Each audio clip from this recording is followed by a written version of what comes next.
Is this your ingenious board? Yep. How does it work? And we have company. Get that off. And we are putting her to work.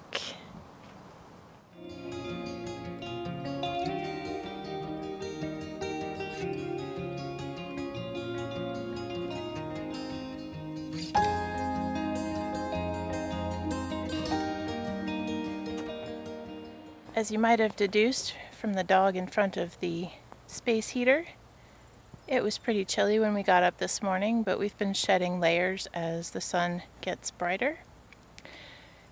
And I just wanted to show you the reality of me handling the wheelbarrow. Sometimes I get it to go where I want, and sometimes not. But fortunately, I can abandon it right now to help Charles with the plywood.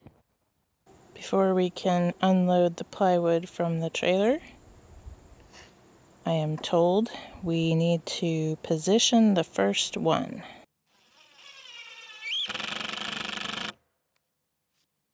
One of the best things about a yurt is that it's a perfect circle, and one of the challenges of building a floor for the yurt is that that also must become a circle.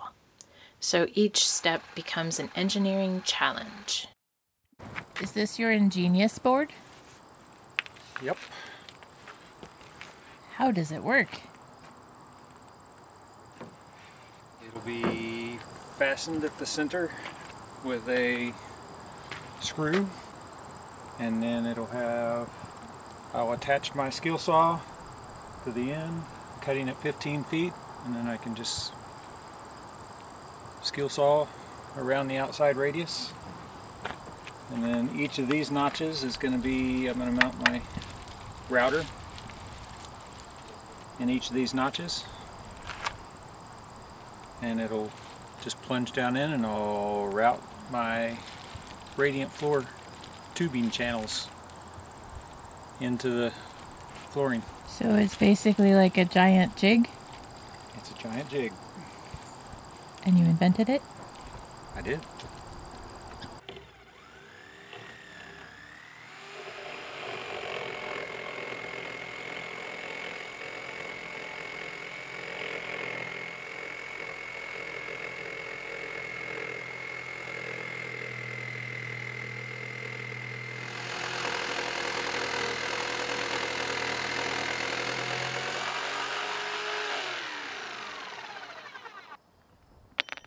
This is a jigsaw, and it's got a much narrower blade. Circular saw won't work because the back of the blade digs into the material. It's meant to go in a straight line, not in a circle.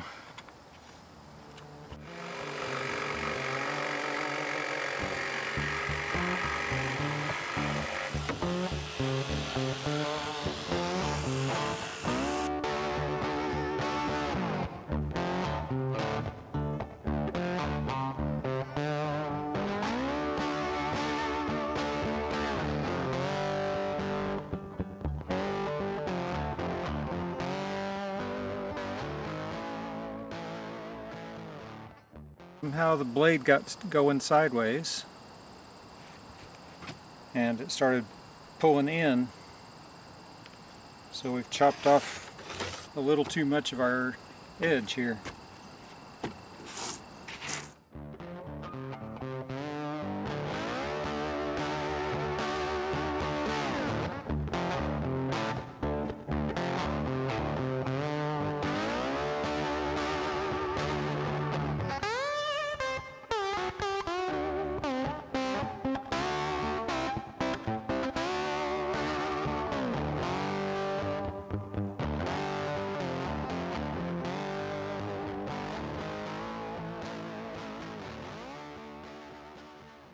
So my combination of my radius tool that I made with the 1x4 and the jigsaw I had to use to cut the circle didn't work quite as well as I'd hoped. I'd hoped for a nice smooth 15-foot radius, but the jigsaw, because it's not a thick, strong blade, tended to go back and forth a little bit. So if you look around the edges here, you'll see that there's some dips and stuff that goes around. But I'm sure I can fix that when I do the bender board. We'll do the bender board around the outside, and then we'll seal it in the corners anyway. We want to do that anyway because we don't want air coming up next to the bender board. Good morning. You can see a complete circle there where Charles has cut the edges of all the boards on top of the SIPs, and the next step is to mark them for the places where he will route grooves for the radiant floor heat. So I'm getting ready to route the grooves in the plywood here for installing our PEX tubing for radiant floor heat. So the tubing is going to start over here in the utility area, and it's going to go around and come here and then turn back around and go basically back and forth in a circular pattern. And so I'm going to route the channels that go all the way around, and then where it turns back, I made a 2 foot, each of them are 2 foot apart, and I made a 2 foot circle and marked on the floor here where they turn back around so I can see where to stop my large circles. And then I'll have to make that template smaller to accommodate for the radius of my router, so I can make a nice smooth route turnaround. And I've mounted my router to it using 2 screws, and I've got a bit in it that is the same size as the tubing. So I'm getting ready to do a test here and figure out, make sure that this tubing will fit and it's at the right height so it fits perfectly. And then when that's done, when this is set perfectly where this is going to sit down in the channel, I'll reattach it there, route all my circles, and then I'll be ready to put the tubing in. As it turned out, the old router passed the scrap board test, but did not behave well on the actual floor. In a few places, it dug in too far, and Charles didn't get very far on the project before the bit and the router had both broken. So we have switched gears over here at the radiant floor heat project. The router kicked the bucket as well as the bit, so Charles is waiting on some bits for his newer, more substantial router. In the meantime, that Oreo cookie behind me needs to get covered up on the edges. Obviously, we can't have a foam sandwich exposed to the outside world there, so Charles is going to work on the subfascia to fill in around the foam and the bender board to go around the outside. So the subfascia is 2x6, and it'll go in this, basically the slot right against that foam around the outside of the flooring. And these are the 2x6s we're going to use, but as they sit, they're not flexible enough to bend around the outside of this radius. So I'm doing what's called kerf cutting. The kerf is basically the width of a saw blade, and I'm cutting every 2 inches here, and that'll allow this board to flex and bend around.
getting the table saw out to be able to rip plywood for our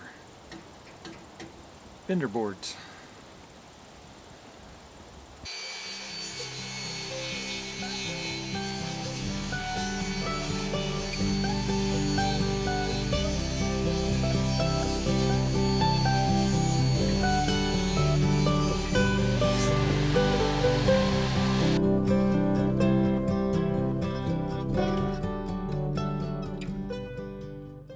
What are you doing next, Charles?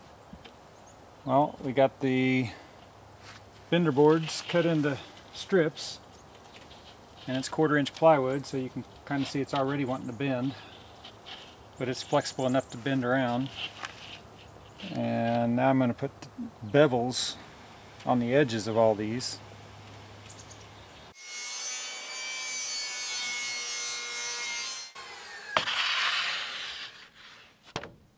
So when water, if this is the outside, water drips down, and instead of kind of coming under here and sitting on the bottom of this board, it'll have a sharp edge, so it'll drip right off and not come back around. Good morning. We're a few days into October and we have company. Get that off. And we are putting her to work. So this is my mother visiting from Missouri, and she's getting ready to help me paint bender boards this morning. So a bender board is something that goes around the outside of the yurt, and it forms a little wall on the inside against the floor, and the khana of the yurt, the lattice work, sits right up against it, and it keeps it, the bender board keeps it from sliding off. So you have to make it thin enough that you can bend it around this radius, and we pick it up 1/2 inch off the deck so it has a drip edge here. So the fabric of the yurt will come down over the top of this, so you'll see the bottom of this board on the outside, and you'll see the top of the board on the inside. Meanwhile, we have a new pile of work, number 10, and it's the 3rd pile of the cheaper fill.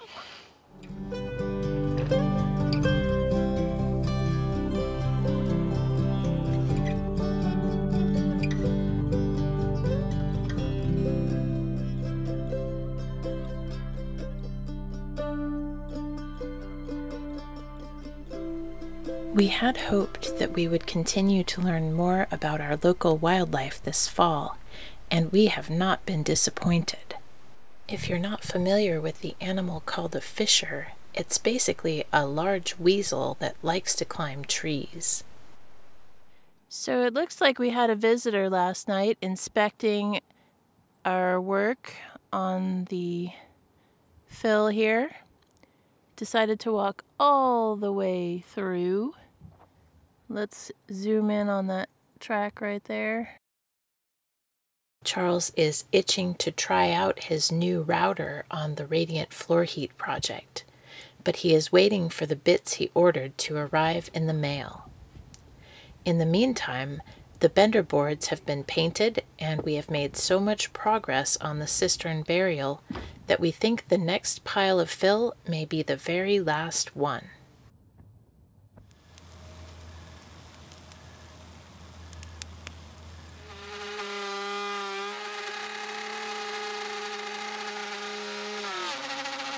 This router is newer and more powerful than the other one. The other one was ancient, probably 30 years old. Well, the shaft on this bit is 1/2 inch, whereas the other one was 1/4.